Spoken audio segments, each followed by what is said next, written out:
welcome to Season 6, Episode 18 of Unlimited Opinions. I'm Adam Bishop. I am Mark Bishop. And we are, of course, reading James Hitchcock's History of the Catholic Church from the Apostolic Age to the Third Millennium, this time talking about Chapter 12, To the Ends of the Earth, all about missionary efforts by the Catholic Church, really beginning from the discovery of the New World going up to the modern day. Pretty big chapter in terms of time span it covers. Yes. But I thought it was good. It was a good read. Yeah, it's a huge time span because it's talking about, really, it references St. Thomas going to India, Persia, in India, and that's a long time ago. But it covers a lot of 2,000 years. It covers a lot of geographic ground, and I guess maybe it should have more detail. But as far as the doctrine, which seems to be a lot of the focus of the author, not much has changed, as far as the administration of the church because of the outreach. I was surprised he didn't mention like some of the New World stuff, especially when we're talking sort of about that time period. That's kind of, I don't know if I mentioned this like on the podcast itself, but it seemed like he glossed over it at first because there is like some doctrinal stuff there about like, what even is a human person and stuff that he kind of mentions here, which I was surprised he didn't mention that earlier, but I mean, it's good to have it in this chapter. Yes. Yes. So should we get started on it? We should. I mentioned before we went on the air that the title of this chapter is called "To the Ends of the Earth," and that reminded me of Tolkien, like The Hobbit or Lord of the Rings or something. By the way, I'm rewatching the Lord of the Rings without me this week. Yeah, I've been kind of had this sinus thing going on, so I'm getting home and I'm like really run down, and so. Watching the Lord of the Rings and being frustrated and angry with the acting of what's his face for Frodo, Elijah Wood, it energizes me. That's great. Are you at least watching the extended editions? Yeah, I do. The funny thing is, I do. And the last time I watched them through, I think it was Without You. It wasn't with the extended version, and I missed the extended version. Yeah, you can't go back once you've seen the extended ones. It's like I'm missing something. It's like, hold on, they cut out a section of the story. Right. Yeah, no, it's good, and it's kind of funny. Eli watched some of it with me, and I make the same references, the Oliphants and the "You shall not pass," and yes, that's great. Yes, we should probably actually start talking about the chapter unless you want to go off on another digression here. Yes, so really, what this chapter is about spreading the spread of Christianity and specifically Catholicism, of course. To all of the across the entire world, the ends of the earth, except for it does not mention Antarctica, but that was not populated, so it's an oversight, which is understandable. Is there a Catholic church in Antarctica? I know there's an Orthodox church, like a Russian Orthodox, but I don't know if there's a Catholic church. I do not know and do not care. All right. I'm sorry I ever mentioned it. So the beginning of it was first. The first section that this author covers is the Mongols, which is just a fascinating story. And in fact, I was just talking about the Mongols with your brothers over the weekend. Your younger brother is studying, world history and stuff. So, and Eli is fascinated with Genghis Khan. And I did not know that Genghis Khan, that's not his name. He has another name. That Khan, of course, is like ruler. Yeah, it's a title. And Genghis was given to him. He had some other name that starts with T, and I could not pronounce, and so I did not remember. But anyway, so Genghis Khan, of course, swept through from, I guess, modern day Mongolia, and I think didn't he conquer China, or certainly that areas of that country, and then spread to the west. Ended up, I think, all the way to Northern Europe, didn't he? Yeah, he meant it's like stretches from China to Hungary, essentially. And then that's why they think Hungarian and maybe Finnish came from, like, as languages, because they're not Indo-European. They're not related to any of the other European languages. So like Finnish and Hungarian and like some of the native languages of like northern Finland, they think might have come from the Mongols, possibly. Yeah. Well, there's a bunch of references to language and the difficulties of proselytizing a language. So I thought you'd jump all over those. So anyway, this is a discussion of, the church and the missionaries trying to convert all these barbarians and people that have not received the word of God. Mhm. I guess that's from their perspective. So really, we're talking about this is the era of with the 13th century, so 1200. So there's a discussion of like Innocent the Fourth. I have a date written in here. I don't know why. 1245. Oh yeah, he sent the missionaries to Khan Kuyuk, who was the successor of Genghis Khan. But they didn't have a lot of success, mainly because the general philosophy that their victory in the battlefield showed that their gods favored them. Mm-hmm. And so if they're winning all these battles, why would they convert to a religion that is weaker because it's a religion that defeated? Mm-hmm. Which makes some logical sense from their perspective. So I think there's a delegation sent to China around the 1300s. And I guess, so the reference, the Mongols did conquer, or they were conquered by the Ming Chinese in 1370. Mm-hmm. And I think that's really ended that era of their expansion and control over that region of the world. Mm-hmm. So I don't know if you want to. I didn't really necessarily want to go with like the specific people, but there's efforts going way back into the 1200s trying to have missionaries convert these people that were not the most peaceful of people. That was pretty brave to go over there and try to send these missionaries. Hey, a priest so and so. Yeah, hey, I got a job for you. Oh, great. I want you to travel to another country and preach the gospel. Oh, okay, great. Where am I going? France or maybe Ireland? That's a little dangerous, because the British. No, I want you to go try to convert the Mongols who slaughter the Christians that they have defeated. So go over there. Oh, okay. Don't you think it's just going to take a lot of courage? And I think I don't. There's very few people in today's world, myself included.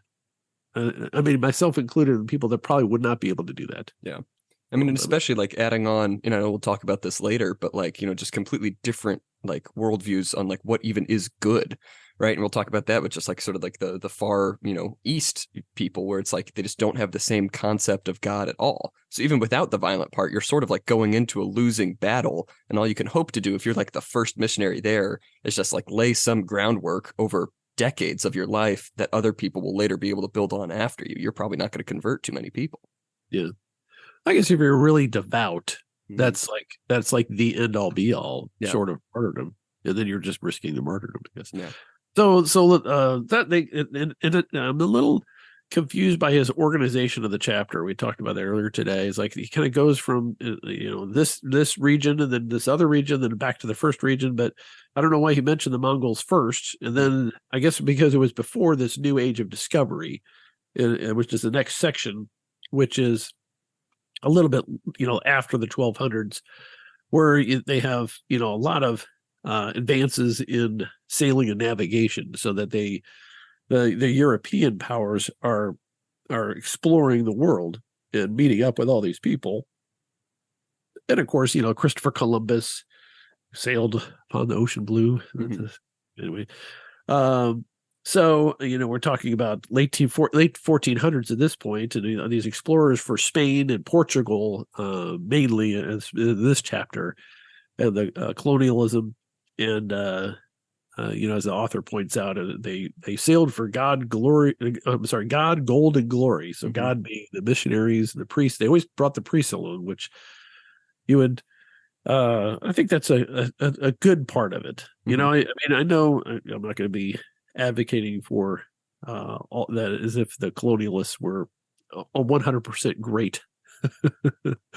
But they were earnest in some ways. Yeah. When these explorers, they bring along a priest or priests plural, because they wanted to spread the faith. And there's some good to that. And of course, the gold is the merchants. If not the first line of explorers, certainly the second wave would be they want money. They want to exploit the natural resources and the people, and it's a money making proposition primarily. And then glory, of course, for whichever regional power they're from, they want to seize it and declare it. It's really funny when you read these histories of like the conquistadors or the French explorers or the Portuguese. They would literally plant a flag and a cross, and they say, "We declare that this island is for Portugal or Spain. Doesn't matter who else is already there. It's ours," because they were competing against each other. Yeah. And that's just kind of funny how that's what they viewed it. They would have a priest alone. They'd say mass, you know, and okay, this is ours. It's not ours. It's the king's. We claim it for the king or the queen or whoever is in power. But of course, there's they have to learn the language, the local languages. These people are completely foreign. They're not Romance languages. Yeah.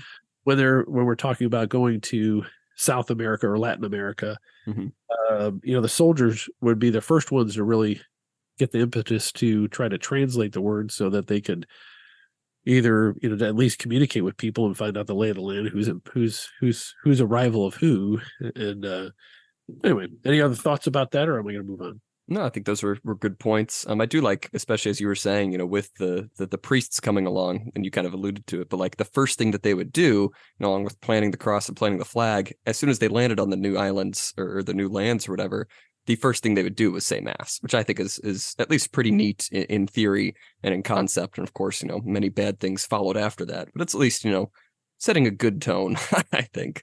Well, and I'll say this. I mean, depending on the priests who went along, there are varying degrees of effectiveness or morality over the years, we're talking about a long period of time where these explorers or conquerors are coming across. Some of them were very adamant advocates for treating these people humanely. Now others were just justifying the conquest, but there's some of that. I mean, some of that pretty consistently pushing back on just treating them as slaves or subhumans. So there's some good to that. So anyway, then moving along through this era, there's a mention about the Aztecs. So that's the kind of next specific group. And I read a little bit more about the Aztecs than some of these other peoples. And of course they were terrible rulers, the Aztecs were, and that's really part of their downfall. But the really fascinating thing is that they had this oral tradition, this religion, that their gods went off to the east, and they were the white people, the white gods. And so then these Spaniards come in with this pale white skin, and they really didn't know. They're because the rumor was they're going to come back. They're going to come back and reclaim the kingdom.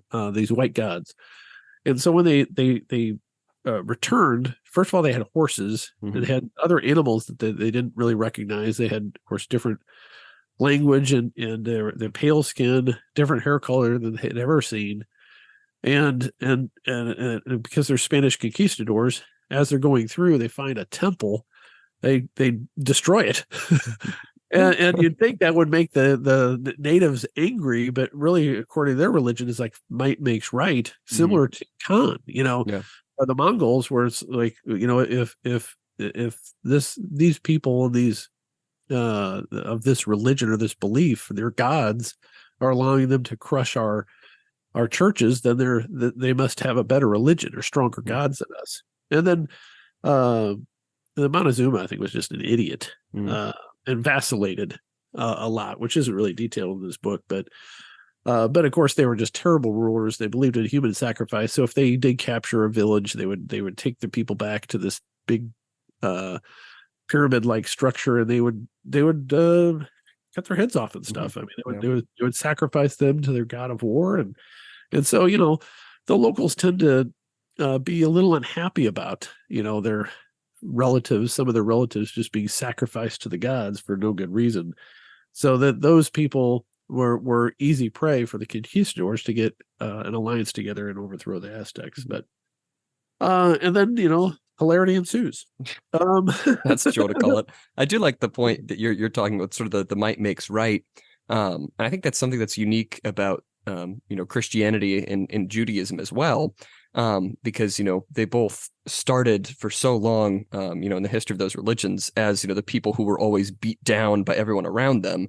But even despite that, they still retain the religion, which I think is a fairly unique thing among, groups of people. If you see time and time again, we're getting conquered by our neighbors who worship these other gods, maybe ours is not right. Maybe ours is not looking favorably on us. You see that all the time with like the ancient Greeks and the Romans. If some horrible tragedy, happens to these people, it's, we just didn't pray hard enough. We need to sacrifice to this other god to appease them, et cetera. And I think that's sort of the same thing with the Mongols, and now with the Aztecs that we're looking at is like, if we just lose, that's a sign that our God, doesn't love us. But, it's Right. not the case for Christians. Yeah, and I think both the Christian and Jewish faiths have a certain belief in, like, that suffering, that basically you may become a better person through suffering. That it's part of the only way to become a better person is through that type of suffering. So definitely focuses the mind. That is, like you said, it is unusual in a faith, especially a faith that is an official government sanctioned religion at this time. So it's just so weird how out in this period of time that the Pope is granting authorities to different empires to, you get this area, then you get this area. So there were papal bulls that were issued saying Portugal has certain rights and Spain has other certain rights as the people that, the entities that discovered them. So it was 1493, Pope Alexander VI, who was a Spanish pope, if I remember correctly, basically said Spain got most of Latin America, but Portugal got Brazil. And I think Portugal also had the right in India to conquer, to have missions there, or whatever you would say. So, it's essentially just like splitting the world in two, because it's like you have, Spain to the left and then wrapping back around to the other world, or other side of the world. And then that's when Portugal starts, and most of like the known world over to India. So it's like, whatever's to the left of that. And as soon as you wrap back around to where we started, that's what Spain gets. But then Portugal gets sort of what's already been found. Yeah. And circling back to the Catholic theologians and Pope Paul III, Pope Paul III declared that these pagan Indians had rights, and that was hotly disputed, because the thought was that they were, illiterate nomads, or of course, that they were having human sacrifice, which the conquistadors really was shocking to them. A lot of these guys, several of these guys, I should say, had diaries, and they had drawings of it, and they were just astounded at the level of depravity. And so, that kind of bleeds into how they treat them. It's like, these guys aren't even human. They're subhuman. They're killing each other, and they don't even understand any sort of moral thing. But anyway, so Pope Paul III made it official and declared the pagan Indians have rights. Even though they're not Christians, even though they're not, they don't have the same language, or maybe they don't even have you can read or write their own language. And the Pope forbade the slave trade in the 15th century, which is the 1400s. Now, whether that was listened to by all the Catholics, that's another issue, but at least the church was on the right side pretty early on, dealing with those kind of issues. So let's see. What was I going to say next? I think the De las Casas is pretty important here. He's one of those like priests who wrote extensively, really, about the poor treatment of the Indians there. He was a gentleman that his own priest refused absolution for whatever sins he was confessing, because he was so bad to the natives.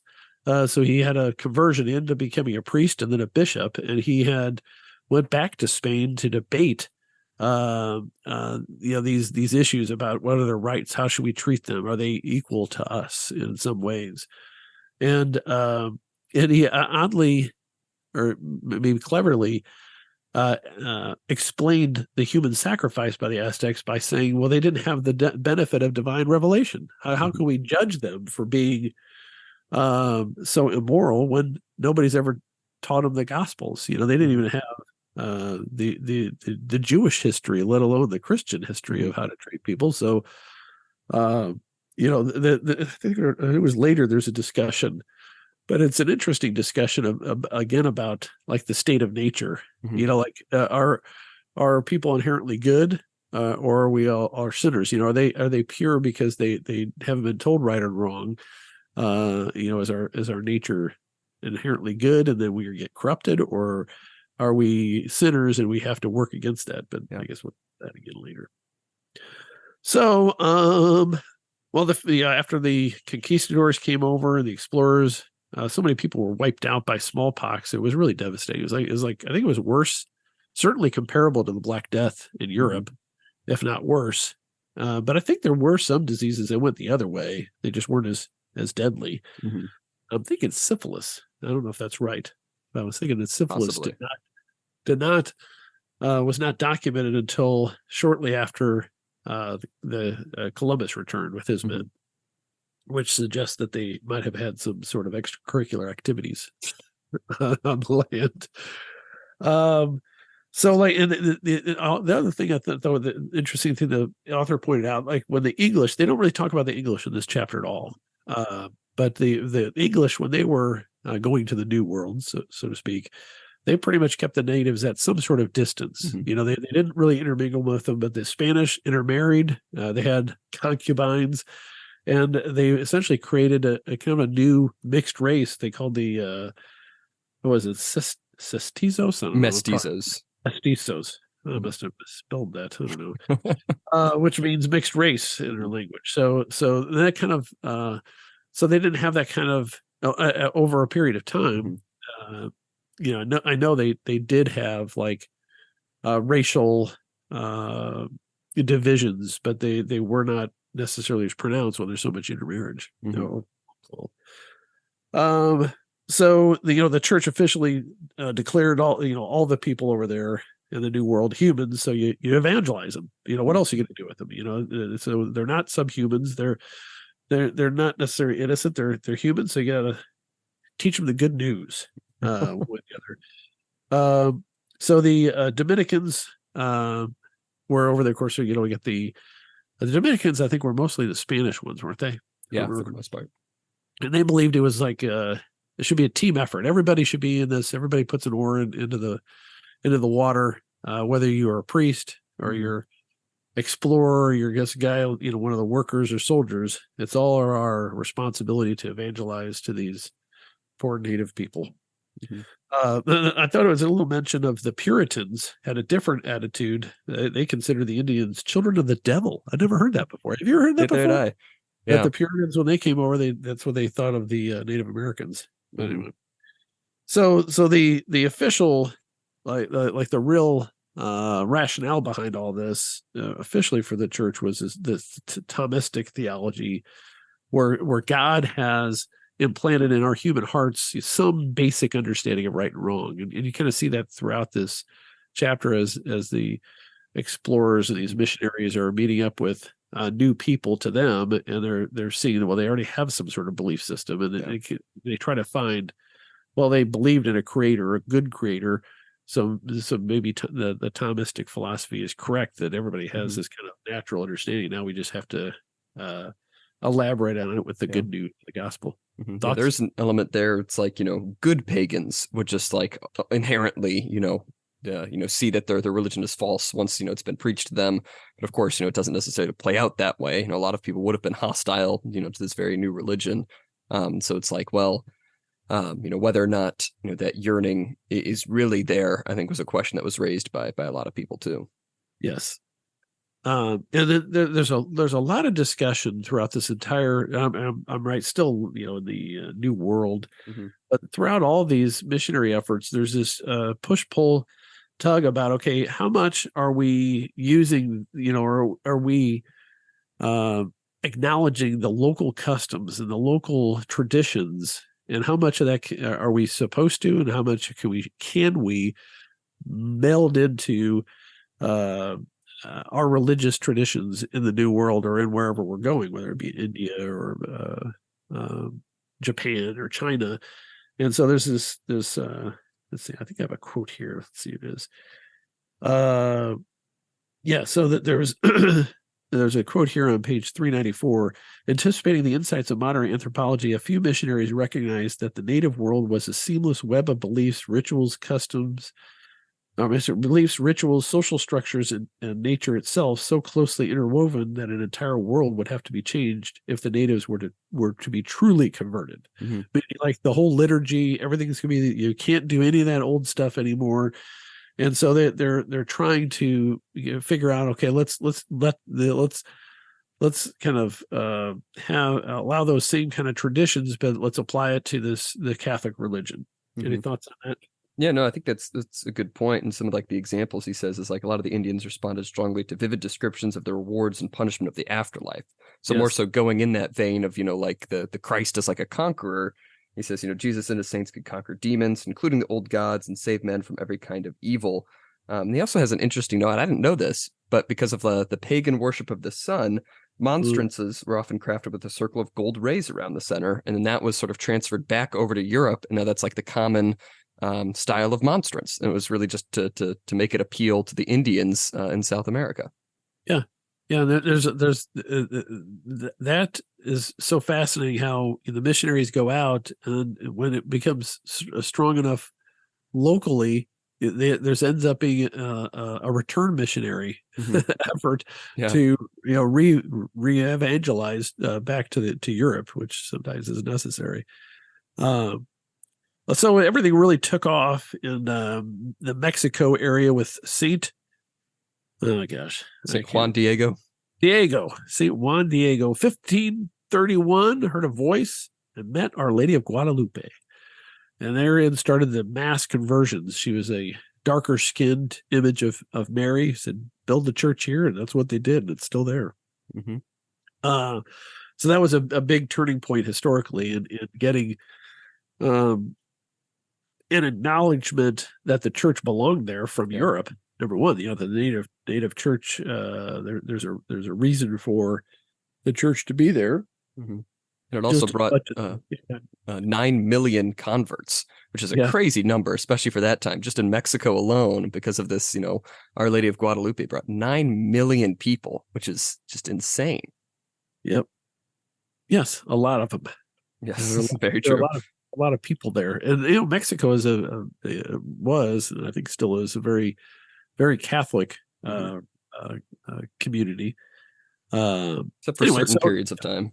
Well, that's true. I mean, the Mexican Civil War, we were trying to murder they did murder a bunch of priests and all that. So that early on, the Catholic education, they became very instrumental in those societies, including 17 universities in Latin America, and 2 of them predating Harvard by over 100 years. Which I always forget about how the timeline. And Harvard's an old university by the New World standards. So there's some discussions of saints, that followed there. And I was only going to mention one, Saint Rose of Lima, who is the person at the parish south of our house in Soto is named after. She was the first saint canonized in the New World in 1671. And then I think the author was really personally interested in the Paraguayan reducciones, which I had never heard of these. I hadn't either. And these, essentially these communes that were set up by the Jesuits, that they wouldn't allow the Europeans into the area, and they set them up as highly organized regional communities where they taught them agriculture and basically seemed like they were doing some really effective civic planning until there was a change in administration, and then they had to be crushed. You wonder why rulers have to crush things that are so successful. Can't you work with these people? I guess there might have been some sort of threat to their rule or their authority, but I never heard of them. That's like in the 1700s, I thought. Wasn't it? Yeah, it was like 1700 to 1750s, which is when they were finally undone in Paraguay, which is fairly recent in terms of that sort of history. But I've never heard of these things. Yep. So ultimately, there's the missionaries and the explorers of Spain and Portugal were dealt a blow by Napoleon back home.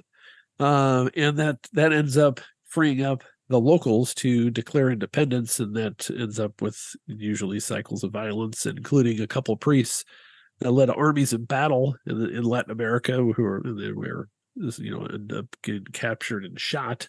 Mhm. But which is a lot similar to what happened in Europe when you had Yeah. these priests or bishops that are leading troops in battle, and so a lot of that, because the church was so connected with the ruling European powers, there was some pushback and I guess damage to the church and to the people that follow the church and the Catholics and all that.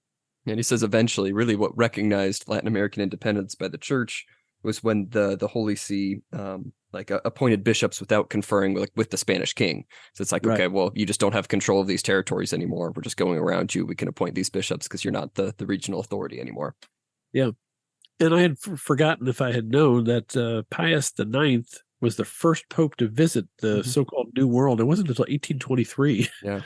That's pretty recent. Mm-hmm. That's 400 years. You do have to think about it like in terms of just how long it would take to get there. Because it would take months to travel across the sea, and that'd be months where he wouldn't be doing his job at Pope because he wouldn't have any new information come to him. So I think at some point it is a technology thing. If going to take essentially a year away to even just visit a place. Yep. All right. So the next discussion is India. So let's see what do I have on India. So this was Alexander the Sixth. Pope Alexander the Sixth had declared Portugal to be India's realm, or India to be Portugal's realm. Yes, I'm sorry. Said it reversed. Tomato. And then there are the Christians. And I'm trying to remember. St. Thomas went there and created these Christian communities, very small, but they were still there. When these Portuguese missionaries were going there, the Portuguese were trying to get trade agreements and all that. And these missionaries went over, they find these Christians and they have like an oral history dating back to St. Thomas, doubting Thomas, one of the original apostles. Isn't that fascinating? I know we've talked about that before, but it's like they were connected like over to Rome by one singular bishop, like kind of on the periphery. It was like the Bishop of Persia was their only connection to like mainline Christianity. So of course it was distorted and distilled over time. They didn't have much contact, but it's this like very thin thread that kept them, Christian, really. Right. So they sent St. Francis Xavier, which I think isn't that Xavier College named after him? Yeah, that we toured, and they didn't show us the church. They didn't want to. They didn't want to. It was weird. The weirdest college tour I think I've ever been on was to Xavier. That was the most disinterested college tour. They really didn't care at all about anybody going to school there. And for a Catholic, I remember because I asked, I said, "Hey, is that the church? We're walking by it. It's right in the center of campus. Yeah, literally in the center of campus." And she said, "Oh, well," I'm trying to remember what her exact words were, but it was basically like, "Oh yeah, we don't. I think we show that upon request." I think is basically the point of it was. Yeah, and of course this was this is during COVID, right? Yeah, this is mid-COVID, so this is like where the crazy COVIDs people in St. Louis were still wearing masks pretty regularly, but in our community nobody was at that point. And I don't know that there were any mandates anymore. Or do we wear a mask on campus? I'm trying to remember. I'm trying. I think we might have. I think we might have wore a mask when we walked in, but then we were taking a tour. We didn't have them on. Yeah. What's the point? What's the point of the whole thing anyway? Yeah, that was wild. It's like you have a Catholic university named after one of the greatest missionaries, and named after one of the people that spread the word of the Catholic faith. I guess second only to St. Paul, probably. Yeah, that's what the author says. Yeah. And certainly he's up in the top 10. And they're like, "Oh yeah, here's a church here if you want to go in there." That's what I kept thinking throughout this whole chapter. I kept reading Xavier's name, and I could only think about the worst college tour I have ever had in my entire life. I had another tour with your brother Jonah. I made him go to UMSL, which is my alma mater for undergrad, and it's a much bigger campus now, but it's a commuter college primarily. And we went on a weekend, and the whole place is shut down. There's nothing going, nothing open, nothing there. I mean, like we walk into the student center, like where the cafeteria is, where it's supposed to be like where all the shops and all that. It was like dark. Because it's one of those energy saving things when they're unoccupied, like at night. Yeah. But it was during the day, so at least they had a lot of windows. So that was close, but they were more pleasant. They were really good. That's good. So yeah, there's different priorities. Anyway, so St. Francis Xavier, I think he did. I have the date 1541. Is that when he died? That's when he arrived in India. He died in 1552. Thank you. And so he had a certain asceticism when he was first there in India, which I think went well. Yes, that was good because he wore very cheap clothes and he basically begged, and that was seen as acceptable in India culture as a wise man, or because they had. I think during our previous season we talked about these beggar. Characters that are considered holy men, and that was revered. Yeah, because a lot of the time it wasn't just like ordinary guys who were like really smart. It was like the gods themselves would come down. They would be like the beggar figures, and it's like whoever recognized them as gods would be made whatever honored and such. Yes, rewarded. Yes. So he had tattered clothes. He often slept on the beach when necessary. He often fasting. Of course, didn't have any contact as much as he could with as little as he could, I guess you'd say, with women. And he denounced the corrupt Europeans, including other Catholics in the area. But there were problems. There were problems with India because of, I forget how you pronounce it, but it's Sati, where the widow. Like the husband dies, so they have a funeral pyre, and it was expected that the widow would jump on the funeral pyre and kill herself in the fire. And I think we've mentioned this either, I don't know if it was here, but in a previous season for sure, that the British had a big problem with it. And of course, that and Xavier's view, and of course in a lot of people's view, that I don't want to overstate it, but it proved the evil of Hinduism, that this was a major tenet in their belief system. And so he did have some, a lot of success converting people, but because of their caste system, it's basically all the undesirable, the untouchables, because, you can't do them any harm. They're already at the bottom of the food chain, so to speak. And so if somebody tells them, hey, look, God loves you and we're all equals in the eyes of God, that's a resonating message with those people, but it's not so much with the people that believe they're ordained by God to be the rulers of the place. It's the same problem, because it's the Brahmins are at the top, and the Brahmins were really kind of controlled the society because they were all the educated, they were all the rich. So they believe that was their ordained place. And so it's the same problem we were talking about with like the might makes right. It's, if I'm in this position, clearly the gods favor me more than anything else. I wouldn't want to be in a religion full of these untouchables because they're so far beneath me. Clearly, if they're worshiping this god doesn't give them any material benefits, why would I want to join that group? From a certain standpoint, it makes logical sense. Yep. So, and he advocated when he sent reports back to Rome or the leadership, he advocated for sending strong priests because he had to be physically strong to baptize all these people that were converting. He even had to have people hold up his arms while he's assisting him while he's blessing people and baptizing them. So after he was there for some period of time, he went to Indonesia, which had a Portuguese outpost there. I think he was there for about 2 years. And the author notes he did a number of exorcisms because evidently they had some crazy people there, I guess. I don't know. But they note that the Muslims, and I don't know if it was noted in India too, but there's Muslim presence in India, of course, that they're resistant to conversion. And I thought this was a good point, that the Quran already mentioned Jesus. And so I can see how that could kind of inoculate them to this new message from Jesus, because they say, oh yeah, well, we already heard of Jesus. He's in the Quran. He's a prophet. We respect him. He's God. Yeah. So I can see how that would be harder to convert than somebody that's never even heard of the guy. And of course they, their belief system is different and can be very devout. Yeah. And I think that's still a thing that goes on with Christians, trying to convert Muslims or vice versa, is like the Trinity is also a huge sticking point for them. Like I see the videos come up on like my Instagram of people having discussion with Muslims.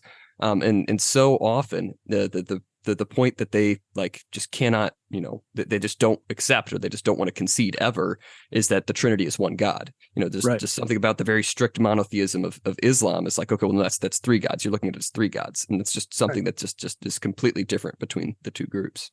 Yeah, and they don't seem to understand what a triangle is. It's got three sides, but it's one. It's one shape. It's got three sides, but it has three sides. It's one shape. But I believe in a line. Yes, it has three lines, three sides, angles, one shape. One shape. I'm just trying to mock our Muslim friends. But I just did, I think. I think you did. I think you absolutely I was just did. trying to be funny. I'm overly simplifying the arguments, I understand.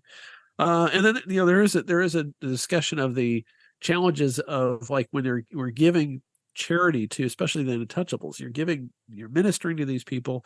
So are they converting because you're providing them with stuff, food and clothing and shelter? So are you enticing them to join your faith, or are they really believers? And it's hard to tell sometimes. So what were the other issues I had with Indonesia? There were problems in Indonesia. Why don't you talk among yourselves here? Yeah. So in Indonesia, there were it did have some success. There was an inspection by an official Jesuit visitor after Xavier's out of the picture in Indonesia, and found conditions of deplorable poverty, injustice, lawlessness, and waning zeal on the part of the missionaries. Some Indian Jesuit houses had slaves, since certain kinds of labor were thought to be degrading for free men, although the slaves were supposed to be eventually freed. That's why I have it. So, after he's setting up, an outpost there of Catholicism, it didn't go well later when in 1570, when an official Jesuit visitor is making an inspection. It's like, this is terrible. This is awful. So that's not good. So then the next section is De Nobili. De Nobili? Yes. So Roberto de Nobili. But after half a century after Xavier's death, an Italian Jesuit, Roberto de Nobili, who died in 1656, I thought you would like this guy, because he learned Sanskrit and Tamil, the local languages, and tried to use a different philosophy where he's trying to convert the leadership as opposed to the untouchables, and use rational arguments, this Thomist philosophy and those thoughts, to try to convert them, and then hope that everybody else would follow the Brahmins, the Brahmins' lead. What are your thoughts about him, with him learning the language and trying to use that tactic? Yeah. I mean, I think, learning the language is a great approach. Like, a lot of the times, especially with like the Indian languages in the New World, a lot of the times the first documentation of those was by people who were like translating the Bible into their language. And so often the first book written in any given, tiny language spoken like in the New World was the Bible. That's like oftentimes the very first thing that was written was by these missionaries who came over and documented the language. So it definitely works, like, having it written in a way that they can understand it. But his approach later on, he kind of mentions, is like, just adapt, essentially whatever is cultural. If you can adapt that to Christianity, that's fine, as long as you're not incorporating their religious practices. And so he says, habits of dress and diet, which seemed very cultural, you can make those Christian. And he kind of equated that to like how the early Christians adapted, Greco-Roman beliefs to fit Christianity. Right. And so it's like this idea of, okay, where do you draw the line? And then ultimately he's kind of unsuccessful. Because he was saying the Brahmins were really not a religious group, but just a highly respected class of learned men. But that's just not the case, because they took their highest class as a sign from God. So everything about it was imbued in a religious tradition. So you can't just separate the cultural stuff and be like, okay, this is Christian now, because it just wouldn't buy it, from their perspective. Yeah, the author specifically points out, like, the religious beliefs that were so ingrained in the local people, like the Hindu religions, the three areas that just were incompatible. One is monotheism, so they had so many gods over there, and they're like, which one God? Yeah, that's it. And all the rest of those are fake. They're pretend. and then sati, whether I'm pronouncing it right, that custom we already talked about, and then reincarnation, because reincarnation is not believed in the Christian religion. So, to have them give up all of that and convert, that's a tough push. Yeah. And it almost seemed like mockery at a point. It's like, oh, well, we're dressing like you, we're eating like you, therefore you can just come on in, guys. And it's like, well, that's just not, our belief system, really. Like, that might work on a few people, but it's like, if it's so ingrained in the culture, it's not going to change a whole lot of people's minds. Yep. And I thought it was funny, the Jesuits were trying to convert the Brahmins at this point, and they figured the Franciscans could serve the untouchables. You guys go down there. We're going to take care of the leaders. You guys work with those poor people. But then the philosophy of this guy, where he's trying to meld the cultural and the religious, his strategy was originally condemned by Pope Urban the Eighth, because of course, if you're doing anything creative, the Pope's going to condemn you. But that was reversed not too long after. And then it kind of mentions as a note here, like these Indian, I don't know how you pronounce this, Mongols. They're like not Muggles, like not Harry Potter Muggles. Mongols? Anyway, Mughals. The regional leaders, rulers. The main ones converted to Islam, and they ended up outlawing Christianity. So there was some tolerance, some they had some ability to communicate with these rulers, but it's not, of course, it's not a Christian country. And those are in North India, especially sort of holdovers from the Mongols, that the Mughals were. Yes, correct. So we could talk some other day about the Hindu, Sikh, and Muslim split from India and Pakistan. So that's terrible. So then, so skipping next to Japan. So Xavier next went to Japan, 1549, I think. And so Japan, a really neat country. They had basically these feudal lords. I don't know how to pronounce this either. The daimyos. And they were generally friendly at the time to Xavier, but he realized begging is not going to work in Japan. They hate beggars. Definitely a social order country. I think that's still true. I think it's illegal. I think you could really get in trouble if you're trying to beg on the street in Japan, even modern day. And so he decided, better get better clothes and gifts to make a better impression. And so his chief rivals or enemies really are the Buddhist monks, the Bonzes.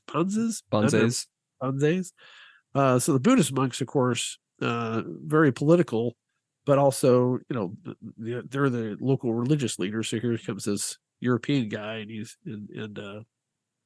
and so he had debates with them and trying to convert people, and being like in a royal court type situation, trying to debate them to convert people. And his advice back to Rome is, send smart guys. So the strong guys to India, and the smart guys over here, because these Buddhists are sharp cats, and it's a fully developed religious system, and they know their stuff. And I bet you he had his hands full, trying to debate the finer points of religious philosophy with those guys.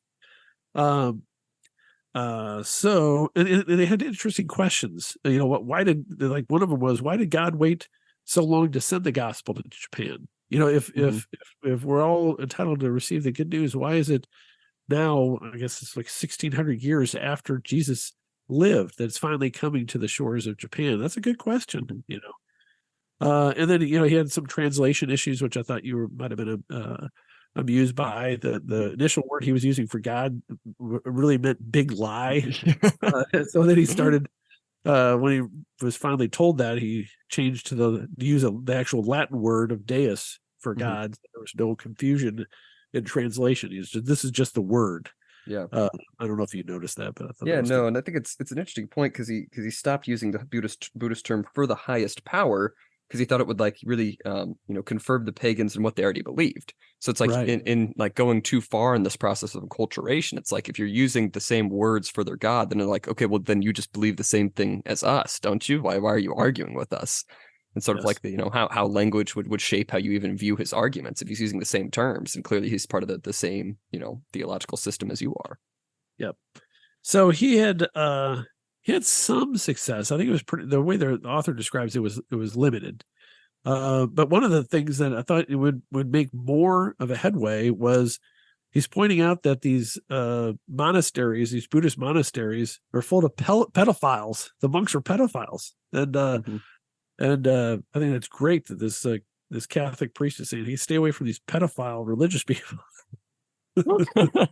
I'm with Xavier on that one. And anyway, so you would think that would have more cachet, but I don't know what it is with these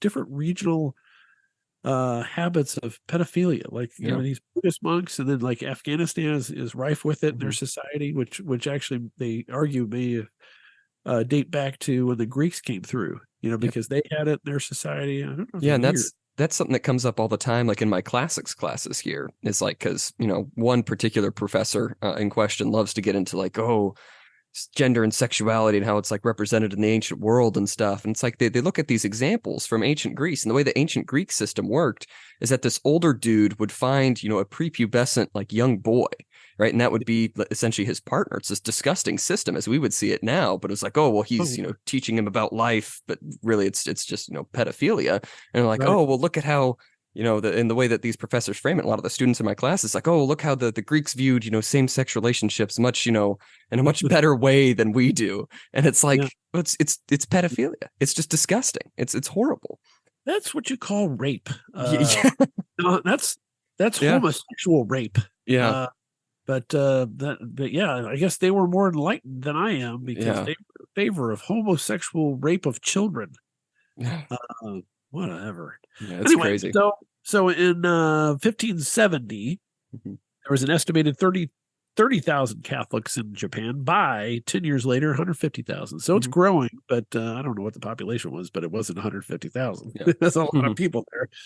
So making some sort of impact, but not mass conversions. Not huge, not 9 million after the Our Lady of Guadalupe.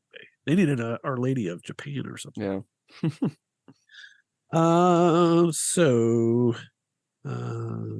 So then there was a discussion of, what's this guy? Valig.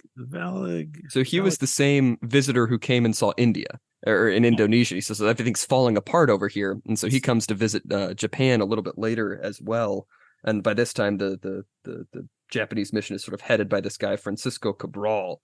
And so they had very different ideas of missions here. He says, essentially that, the native culture should be respected insofar as they did not impede the faith. That was Valignano's position. And that echoes St. Paul's treatment of the Gentile converts. Yeah. So it's both effective and the right thing to do. I think. Yeah. So they had issues with their local religious beliefs, their cultural beliefs, because they had in Japan's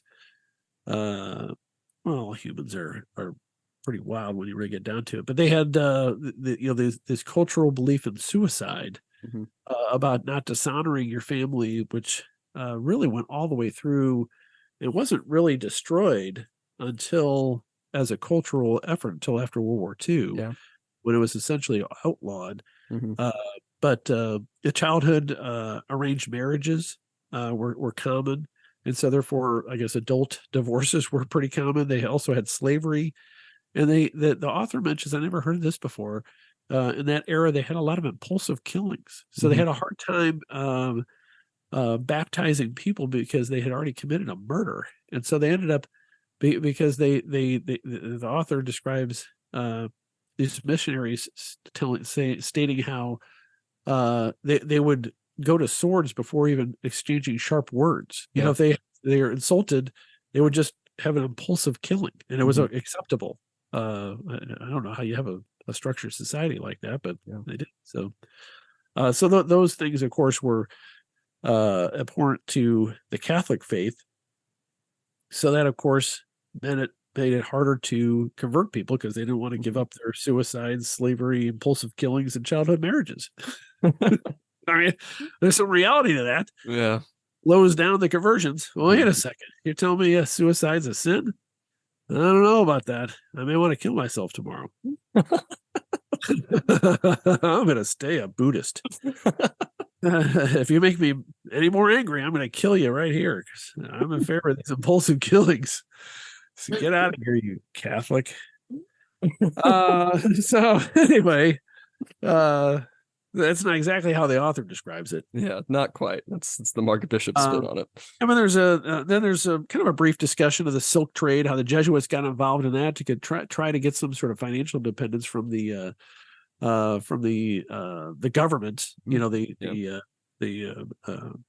colonial powers. Yeah, because he mentions throughout also that whenever they sort of showed up anywhere, they were just at the whims of the daimyo, whoever the regional ruler is. If he was friendly to them, then they could stay, but their opinions changed really, depending on which way the wind was blowing. And so it's like, okay, well, we're here, and then all of a sudden you don't want us here anymore, and we have to go find somewhere else to stay. So you need some sort of financial independence to be able to continue your mission. Yeah, and so then with the change in power, there's a mention in 1597 that there was persecutions, and in 1597 there was a crucifixion of 26 Catholics. They were accused of missionaries, accused of spying, for the colonial powers, and ultimately in 1614 they were expelled. All Christians and Catholics were expelled. The author estimates that there was 5,000 Catholic martyrs, and only 70 of them being European. So that's a lot of local Catholics getting assassinated. And one of the ways in which they would kill these people is that they'd hang them over, I guess it was excrement, until they slowly asphyxiated. Yeah, that's a bad way to go. But like one of the other problems is the crucifixion of Jesus. The fact that he's put to death, he's seen as like a criminal, like a common criminal, like as somebody that's not to be revered culturally. So that there's another thing that made it very hard. And ultimately, all foreigners were expelled from Japan, and they remained expelled for 200 years until gunboat diplomacy, when I think it was the British came in with their gunboats and said, "Hey, I think you want to start trading with us." I think that was us. That was us. That was the U.S. Yeah, the Americans opened up Japan. All right. Well, good. No, I'm just joking. It was American. It was the right thing to do. I'm just joking. But they shut doors to. It's not just like the missionaries. I think it's important to say it's all foreigners. And then, of course, any Christian efforts were banned. Reading the Bible was banned. All of the stuff. Anything Western was just like removed from Japan entirely. Like it was open for 50 years, and they shut everything down for 200. It's like, we don't want any more of you people. Yep. Well, it kind of makes a certain amount of sense. You want to protect your society and your culture. And part of the reason why they ended up opening up, not just because they were forced to, but because they saw, wait a second, we're behind the times, and these people have these weapons, and we need to learn from them. Yeah. It was deliberate to try to modernize, because they're so militaristic. So let's move on to China. So Xavier is going to go to China. This guy is all over the place, but he got sick and died on the way. Yeah. So other people, it is. Yeah. And he says it takes pains to note that he died alone because he was waiting for a smuggler, because he was forbidden to actually enter China, but he was so devoted to finally getting there, completing, sort of part of his mission, that he was just sitting in the dark waiting for the smuggler boat, and he died, which is very sad. And he also mentions, I don't know if we said this, but for a large part of his missionary efforts, Xavier was entirely alone, right? He didn't have anyone with him at the beginning in India. He was just by himself, begging on the streets. So very admirable. Yeah, he's a ballsy dude, man. Yeah, he didn't have like a whole retinue of 20 followers to do his bidding. It was just him preaching, and hey, I want to get an audience with the king. Who are you? I'm Francis Xavier. I'm an emissary from Rome. Yeah. Anyway, there's a lot of courage, and certainly somebody that really lived the life and put his life on the line. Ultimately, died. Really because of him doing the missionary work. I mean, he wasn't murdered, but he wouldn't. I'm sure he wouldn't have gotten sick like that if he weren't trying to sneak into China. So highly educated missionaries made the real push in China, because China, of course, was a dynasty and predates the Roman Empire, I guess. And so they of course were very learned themselves. So who is it? 1580, Ruggieri. He tried to convert the Chinese, but he had issues with their local customs and beliefs, because they didn't believe that God could become a man, and they really didn't believe that God could die on a cross, or would die on a cross. So that's a big stumbling block for them, which makes sense. And so then there was another guy named Ricci, who died in 1610. So that's the era we're talking about. He arrived there in 1583 in Beijing, and ends up, trying to use the customs again, to try to ingratiate himself with the locals, I guess you'd say. So he ended up starting out with robes of like a Buddhist monk or a thinker, but then changed to the Confucian scholars because he realized those Buddhists hate him and they're really the enemy. And he believed, as the Hindu suggested, that Buddhists are atheists. The Hindus. It's kind of a form of, I'm not an expert in either of them, but I think Buddhism is kind of a form or derivision of Hinduism, but I don't think the Hindus, they don't think that they're really theists. It's more of a philosophy of life, maybe, as opposed to generally, Anyway, so what do I want to say about that? So he the efforts. He wrote apologetics, I think, in Chinese. I think I have that right. And trying to refute, say there's only one God, and trying to refute the theories of reincarnation because that's part of the Buddhist belief system. Yeah, and he tried to really combine Confucianism and Christianity wherever possible. Like that's his big thing is trying to make it as appealing to Confucians or Confucianists as possible, so that it's not, incredibly offensive to them as it would have been just saying, okay, you're all wrong, here's where we come in. And I think it had kind of limited success because I think, as you're going to say, it was really a watered down version of Christianity where Christ is barely even mentioned. Right. He mentioned Jesus and only at the very end. Oh yeah, he's also God. But he ends up, he was translating the Bible into Chinese when he died. That's unfortunate. He finished that, and he was buried in the imperial city, which was a big honor for a foreigner. And by the 1600s, there's about 200,000 Christians in China. That's a big country. So they made some sort of inroads initially. And then I have that the Franciscans were also over there as missionaries, and they generally preached to the lower classes, but they certainly had language issues. Getting everything converted and getting enough priests and people over there to convert people, and then also to maintain it as a functioning church. Yeah. Well, one of the biggest issues is just how many dialects there were of Chinese and of various other languages. Like a lot of people now think, oh, Chinese is just one big language, which is not the case. They use the same characters. So a lot of the time, people like in China can understand someone else like in written language, but speaking it, they say entirely different things. But like the characters themselves are the same to convey the similar meaning, but the spoken language is entirely different. Is that right? Yeah, and so it's just a wide just map of languages all the way through China, where they can't really understand each other very much. I'm sure things have changed, especially since then. But I think the Han Chinese that are the dominant ones now? Aren't they the official communist party people are the Han HAN? Chinese? I think so. I think that's correct. You should learn Chinese. Probably. You could help translate their messages that they're going to tell us all of us Americans at some point. All right. So there's let's see, moving on to Tibet, which seemed like there was no success there. Although there was a missionary that went there, an Italian Jesuit. These Jesuits, man, they went everywhere. So he goes into the mountains of Tibet and unsuccessfully, a Jesuit, Ippolito Desideri. He died in 1733, so that's what we're talking about. But he unsuccessfully tried for 6 years to convert the Buddhists, and he denounced the Dalai Lama as a, quote, monstrous idol. I kind of agree with that. I don't know about the current Dalai Lama. I don't know anything about him. Do you have any opinions about the current Dalai Lama? I don't know. What has he done? I think he lives in the United States somewhere, doesn't he? Oh, does he? I don't know. I think he. I think we should kick him out. I think he lives a very pleasant life. I would imagine. A good life. When the Dalai Lama dies, a new Dalai Lama is born, I think. Yeah, I think that's the teaching.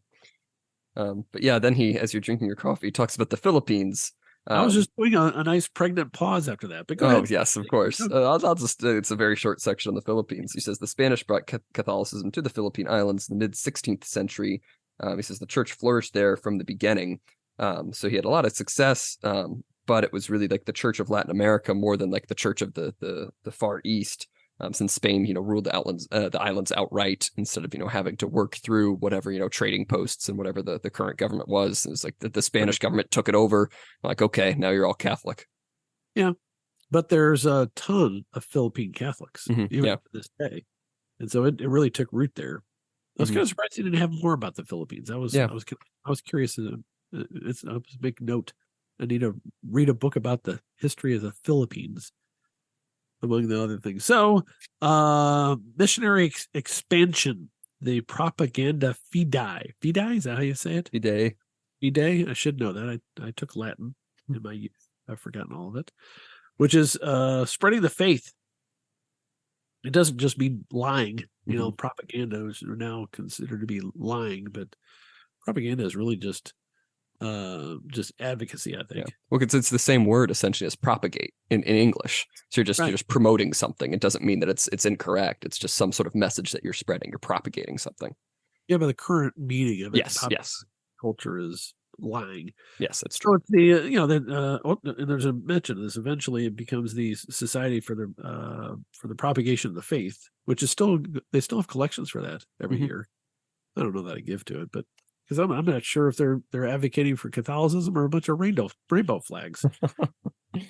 Anyway, so moving on to the 19th century. So we're talking about the 1800s, and the missionaries, especially the Jesuits, were impeded during the suppression of the Jesuits. The French Revolution and all that which we've gone through before, and I didn't even think about that during that period of time that they had a big time having problems supporting these missionaries with all the upheavals in Europe. But they're, but after they established the church, and you have the native clergy and native monasteries, which then, can supply their own priests and bishops and leaders and thinkers. So I already talked about Society for Propagation of Faith, but essentially at this point, the whole world has been, and they've had at least missionaries show up to the whole world. No, I'm sure there's rural areas where they didn't get there because if you're in Beijing, you're not in all the different provinces. Yeah, but certainly they're making an effort to go to any regional power in the world. And by 1875, there were 6,000 missionaries throughout the world. In 1820, there were only 275 native priests in Asia and Africa, but by 1900, there were 7,000. I think that's a success, don't you think? I would say so. A lot. So colonialism, according to the book, it's good. No, I'm just joking. And around this time now, the Protestants started getting into the action. So then there's a competition between the Catholics and the damn Protestants, because Protestants are like, because I think it was mentioned earlier in the chapter, the Protestants didn't have the same missionary zeal because they believed in predestination. It's like you either got it or you don't. And maybe because they figure there's only a limited number. Why would I try to share this stuff? And maybe it's like your philosophy on voting. Yes, I want everyone else to. I want low turnout. I want no turnout. I want to be the only voter. Same thing, same concept. Because or if you have a raffle, you want to know, okay, how many tickets are being sold? We're going to a fundraising dinner on this next weekend, and there's a couple raffles. Well, one of them they only have so many tickets. I like those. In fact, I won a prize at an auction this spring. It was a limited thing. I was very happy. And it's a prize that sits over here dormant. I will never use the prize. That's a shotgun. It's a very nice shotgun for hunting waterfowl. But it's like water, so it's like so if you go hunting in a duck blind, like in a lake or something, it's a very sophisticated shotgun, so that it's really good about not getting water into the chamber. Interesting. Big problem. It has a certain seal or something on it. I don't know.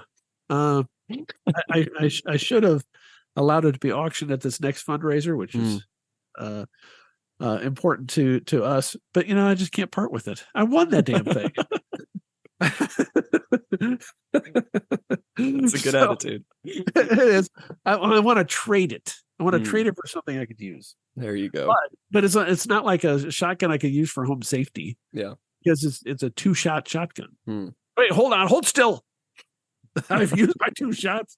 You just have to aim well the first 2 times. And it's like a long barrel too. It's like I turn the corner, bump into the, it's like I hit him at the side of the barrel. I need something shorter. I need to saw off a shotgun. There you go. Kablamo! In our house, these houses when they're built modern style, just drywall and 2x4s. I'm afraid to have a shotgun with anything other than like a bird shot because I'm afraid it's going to go through all 4 walls and out into the neighbor's house and kill some kids sleeping in a bed 3 doors down. I only want to shoot maybe a 22, and even then I don't know. Anyway, I'm just hoping nobody comes in. There you go. Stay away from my house. I may shoot the neighbor. Oh man, I just said that. We're going to broadcast this. If I do shoot the neighbor, I'm laughing about it. It's going to be Exhibit B. Exhibit A will be the picture of the dead body. Here he is laughing about it. That's how the feds work anyway. Keep the feds away from me. Anyway, so what else do I want to talk about? I'm kind of way gotten offside. Yeah, I mean, he kind of goes. We're back into India, and they talk about the push and around the region around Goa, where that's really the presence in India was really weak. I mean, relative to the population, but they're still working on it. Japan, after Western gunboats unbidden entered Japan ports in 1850s. The Japanese opened it up, and that's when they reluctantly recognized some freedom for Christian missionaries as part of this openness effort. This was, I thought, fascinating, that there was a hidden Catholic church around Nagasaki, which was later nuked.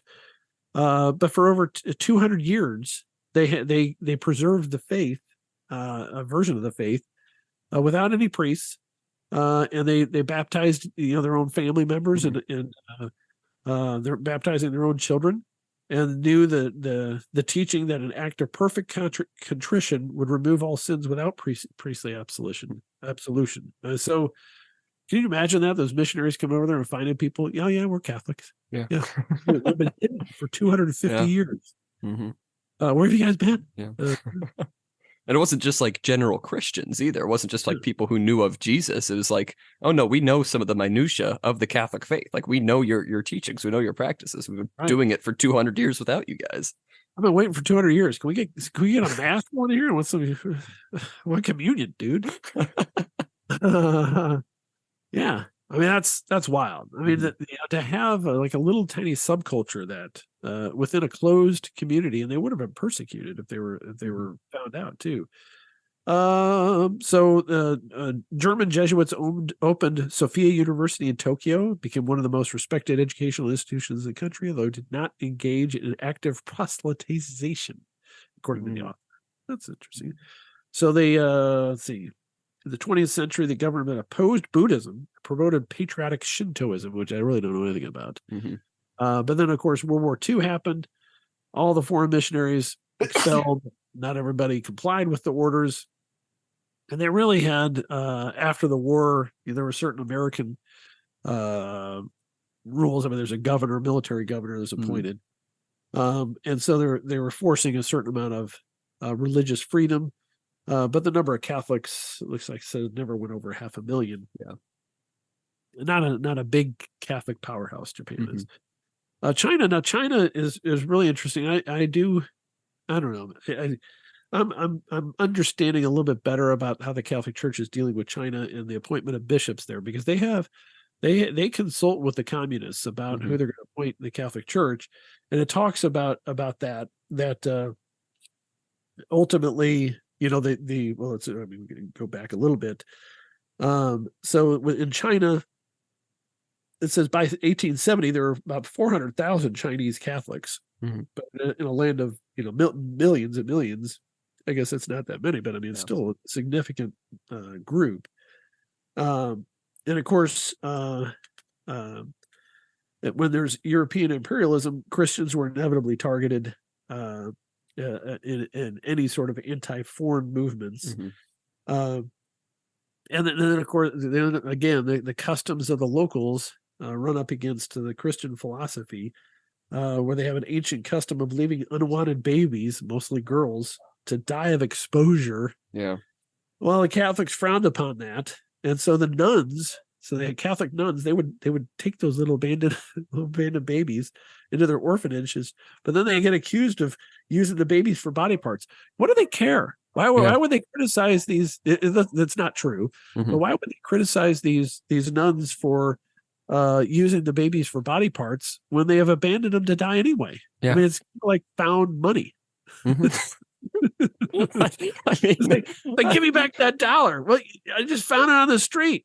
Well, yeah, I threw it there. I discarded it. I didn't want it anymore. Well, I just picked it up. It's my $1. Yeah. I mean, what if they were using the babies for body parts? I don't know. What do you think of that? I mean, it's a good point, but again, I think important to note that was not happening. That they were not using them for body parts. But I guess they were just upset that they rescued these babies off the abandoned babies. Some of these traditions, for all societies going back a while. Well, I mean, I think modern day abortion is just unbelievable. Yeah. Oh, absolutely. How did that happen? It's crazy. And the voters are approving it, in different states. Like Ohio just approved legalization of abortion. Insane. I don't get it. We're going to be condemned by the future. Hopefully. Just like the the people that were in favor of slavery. Yeah, exactly. Why did they go along with that? Why did people have an uprising? Well, now we know. Anyway, so let's see, a whole bunch of martyrs. Let's see. Over 30,000 Catholics were killed in the Boxer Rebellion of 1900. So called because they really like boxing, martial arts. Yeah. But the Catholics, the Christians were so affiliated with the European colonial powers that when they rebelled, they would kill all the Christians, even the locals.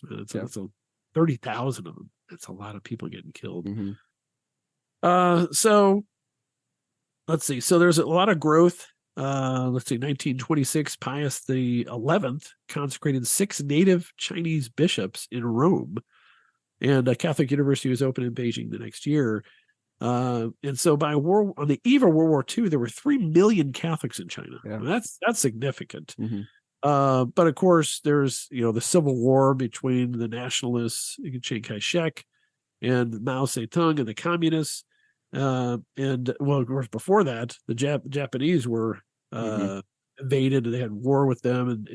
But anyway, so Mao Zedong was a communist, and so he hated religion, and so there was a lot of oppression, severe prosecution. But of course, they prosecuted anybody who deviated from the powers that be. But bishops were sent to prison for long terms. Others were expelled. Many Catholics were killed. This is such a communist thing to do. While the practice of Christianity was never officially outlawed, the government sought to break its back. A favored tactic was to gather a village together and accuse a priest of numerous crimes, encouraging his parishioners to help heap yet further condemnation on him. In the end, he was eventually killed, along with those parishioners who failed to cooperate in his, quote, trial. Yeah. And that is so communist. And you can just see that happening in modern day America. It's like, I don't want to overgeneralize or equalize the same people, but anyway, I won't even go down that analogy because it's too political. But it's what communists do. You try to seize the target, condemn him, and then kill him and anybody who doesn't join you in condemning him. Yeah, absolutely. Another very communist thing, which I'm sure you're going to mention, is that patriotic church that you kind of alluded to, where it's like, that they allowed Catholics, to have this church as long as the state approved the bishops and the Catholics professed loyalty to the state. So it's you can have your thing as long as you acknowledge I am higher than your religion. We'll allow it, for the time being. Well, that's what the Catholic Church is in China now. Yeah. The Pope bends a knee to to President G. That's like a poem right there. There you go. But I mean, I don't know, because it's similar to what the popes did in Europe in the Middle Ages. Like with the different kings. It's like, it's like you need to support your parishioners, and you need to have bishops and priests there. If the person is acceptable to both, I don't know. It's just, I mean, I personally would rather just say, F you communist bastards, rise up and fight for Jesus. But, I don't know if the Pope has. It's cheap for me to say from the sidelines. I still think that the Pope has that much sway anymore as a political figure. I don't even know if a lot of the Chinese Catholics would really listen to that call. Well, I think, but I think you're right. But I think part of it is because the Pope doesn't actually do a goddamn thing. Yeah, it's true. I mean, when's the last time? I mean, there's so much the Pope should do and could do about the abortion issue. Why isn't the Pope instead he talks about climate change, naming people who are claiming to be Catholic but who are advocating for the government funding of abortion? Go to abortion fundraisers. I mean, it's not that it's one thing to have a position. The government's not going to have a role in it. I get that argument, and I get a hesitation of taking a stance against an individual because you're trying to save their soul or whatever. But you know what? If you're not going to state the truth on that important issue, especially you're if not it's worth anything, right? I mean, if you're not going to condemn that, why don't you condemn people? Why don't you just judge them for crying out loud? You're the Pope. I mean, especially with Joe Biden, who claims to be a Catholic and yet advocates for abortion, across the whole country. That is someone who is, inherently leading people towards sin, from a Catholic point of view. Why wouldn't you make at least some statement, say, hey, Joe Biden, stop telling people that abortion is a good thing. Stop spending money on abortion. Stop doing that. Even if he doesn't listen, which of course he wouldn't, at least say that so that you have some sort of, leverage there. I think at the USCCB, the Conference of Catholic Bishops in the U.S., I think they eventually did say something about Biden, but of course nobody listens to them either, and they're bad about a lot of other things. I don't know that they actually did they? I think they did. They discussed saying something, but I don't know if they actually. But it was, if they did, they didn't push it out. It's like they didn't make a big deal of it, and I guess they're afraid of there'll be Democrats that are Catholic that we may lose from the church. Like if there's pro-abortion Catholics, they're not in the church anyway. It's like I don't know what to say about that. But if you don't take a stand, I guess my point is that's one particular issue. If you don't take a stand on fundamental principles of faith, then no one's going to follow. You're not leading. Yeah. And so you can't tell people rise up against these people and follow the bishops that I appoint. And only those bishops, and don't go to these fake churches. Go underground. But I don't know. Of course, like I said, it's cheap for me to say on the outside. So Korea, there were some missionaries there. What do I want to say about them? There were very severe persecution in the beginning. It says 8,000 Catholics put to death at one time. That's a lot of Catholics. Yeah. So some of the missionaries were discovered and executed in 1801. That's what you're just saying. Yeah. Along with 8,000 Catholics put to death in a single episode. Yikes. Vietnam, there's not a whole lot on Vietnam. There's a lot of Vietnamese Catholics. Well, certainly from the people that left at the end of the Vietnam War. Yeah. Because of course they were taken over by the communists. They had ferocious prosecution that lasted 50 years after 1820 when they were trying to fight off the French. Of course, the Catholics were associated with the French colonial powers, and then ultimately with the nationalist powers in South Korea. So, am I saying that right? Vietnam. I'm sorry, South Vietnam. So when we lost the Vietnam War, there was a huge exodus of people desperately trying to get out of Vietnam to come to the United States. And so I think that's why we have so many Vietnamese Catholics in our country, because they were Catholics and they stayed behind. They were in trouble. So again, there's a discussion of the Philippines. They were lost to Spain, as the author says it, in the Spanish-American War of 1898, became an American protectorate, but provoked a full-scale native rebellion, and there was a lot of resentment against the Franciscans because they owned great estates, as the author described it. So some of that was seized and distributed by agreement, not agreement of the Franciscans, I'm sure, but so after World War II, they got their independence by agreement from the United States. And, there was, Catholic influence in the Philippines. There's a huge percentage of the population are Catholics. I think this is like 80%. 80%, yeah. Largest Catholic country in Asia. So very, very successful proselytizing by the Spanish in that area. They seem to have, it seems to have stuck. So the Near East, which I guess would be like Turkey area. I mean, the Middle East, yeah. Middle East, I guess that's what you call it. So there's a lot of, not a lot of success again converting the Muslims. So they tried to get the Christian spirit to be shown by numerous hospitals and orphanages being established by the Jesuits, Jesuits forming colleges, I believe, in the area. So there's intermittent prosecution of the church, especially in Turkey, by the powers that be in that area. And then, North Africa is a weird thing because that was like the heart of the church for a period of time. Great Catholic or Christian thinkers. Yeah. But a lot of it was wiped out by successive barbarian and Muslim invasions. The Jesuits went to North Africa, in the 1500s, and converted somebody, but then it was repudiated by his successor, and they were martyred. So not a lot of success in Africa after those early years, really. Yeah, it's really because North Africa is now very solidly Muslim. Sure, yeah. Especially with all the Reconquista and everything like that, where it's just been left Muslim for hundreds of years now. There's still a lot of Coptic Christians in Cairo in Egypt, I think. Yeah, that's true. There are like Christian sects, but it's impossible to really make I think really Christian headway outside of those groups. I mean, you have like the Lebanese Christians as well and stuff, but really, all around the South and East Mediterranean, it's very Muslim majority. Yes. So there's a discussion of Saint Charles de Foucauld, a French soldier who lived a dissolute life but underwent a conversion. Entered the Trappists in North Africa, and then he lived as a hermit, et cetera, and he ended up being murdered by tribesmen who accused him of being a French spy. So I don't know. Oh, that's unfortunate. I don't know why he's mentioned by name. It says the little brothers and sisters of the Sacred Heart were founded later in accord with the rule he had drawn up in expectation of attracting companions.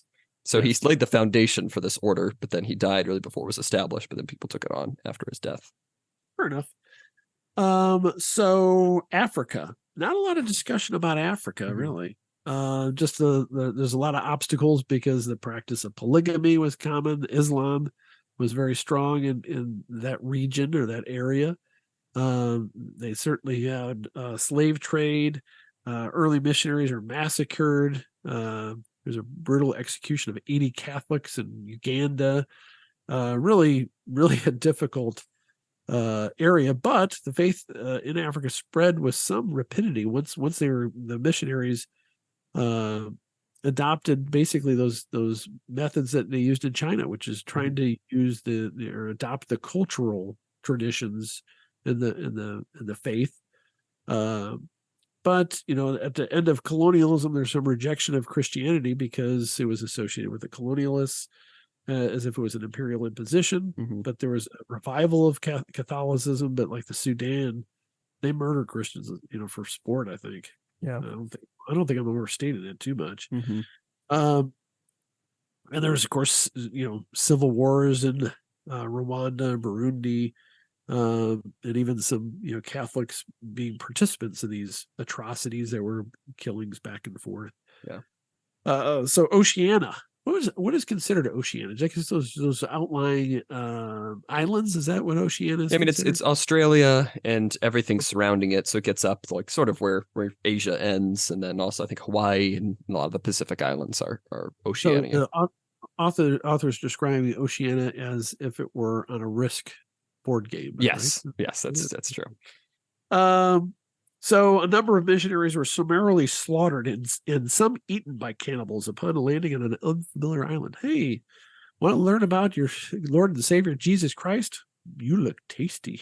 That's the response. In some foreign language they didn't understand, and then they died. So Hawaii, French missionaries went there, which was the Sandwich Islands at the time, the Kingdom of Hawaii, and they were forcibly expelled.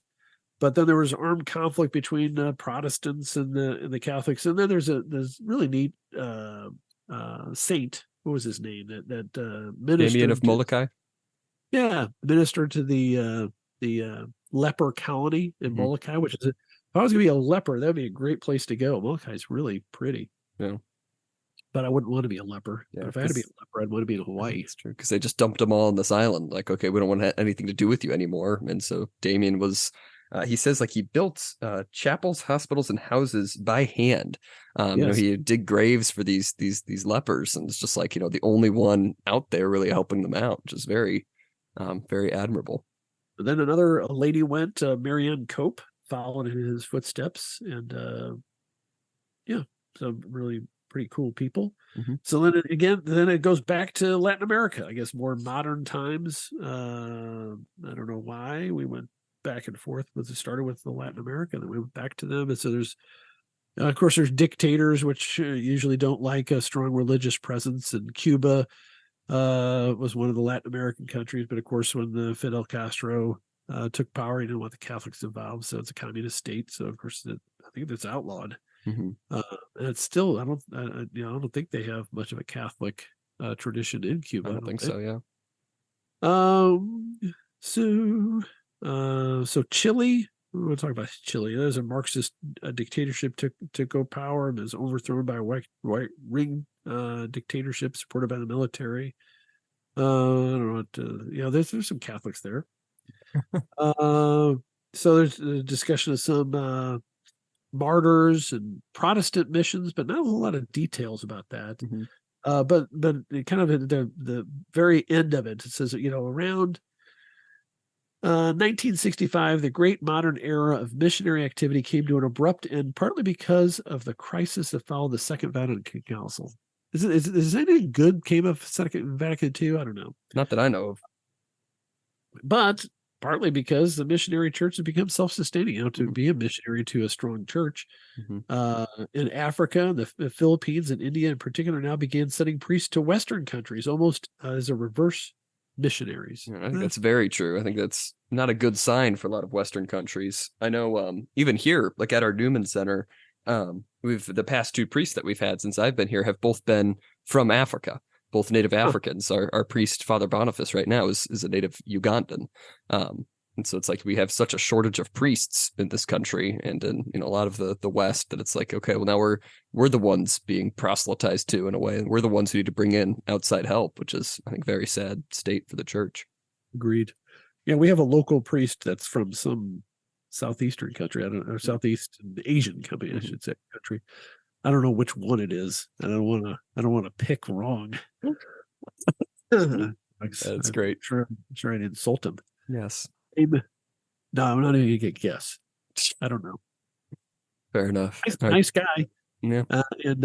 We walked into church the other day, and he said, Eli serves periodically, and so he says, "Oh, Levi, my name's Eli." So I had to try to smooth it over. Close enough. It's a nice try. Yes. He only met him like once or twice, and he's trying to learn everybody's names. I don't know. It's a tough life. I don't know if this is true of any other archdiocese, but they move them every 5 years in St. Louis, but like a schedule, I guess. Yeah. Imagine finally learning everybody's name and everything, the history of everything, and being able to get. It takes you 5 years to really get settled. Yeah. Okay, go to do parish.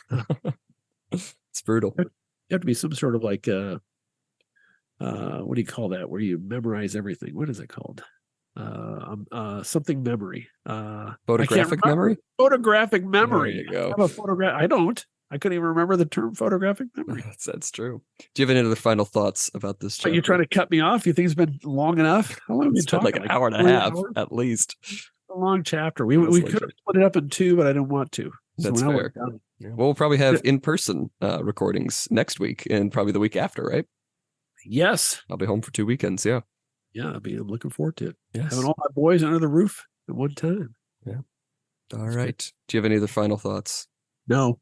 All right. Well, this has been do you have any final thoughts? I don't have any final thoughts. I mean, I like the chapter. I think the chapter was good. It gave a good overview of a lot of stuff. It didn't go into too much detail. What do you think of the missionary stuff? I mean, other than the book, I mean, this whole era of missionary spreading the gospel, Catholic Church. What do you think? I mean, I think most of it was very good. I think a lot of it gets a bad rap with how like missionaries, they're just arms of whatever political power was sending them there, which I mean, in some cases is certainly true. I think especially like with a lot of the conquistadors, a lot of their like message was supported by a lot of priests sort of jumping through hoops to justify a lot of the crimes. But I mean, especially in other countries where, they didn't have as domineering of a force. I mean, looking at, China and Japan, where it's like 1-2 guys at a time going over there, they're not, the proponents of colonialism or slavery or injustice. They're just trying to spread the message. And I think a lot of them are very admirable people and should be honored. Agreed. Yes. Good point. I like that as a final thought. All right. Well, then this has been season 6, episode 18 of Unlimited Opinions. You can, of course, follow us on Twitter at ULMTD Opinions. I've been Adam Bishop. I'm still Mark Bishop. Is this our longest episode? Probably not. It might be close. I want to keep talking.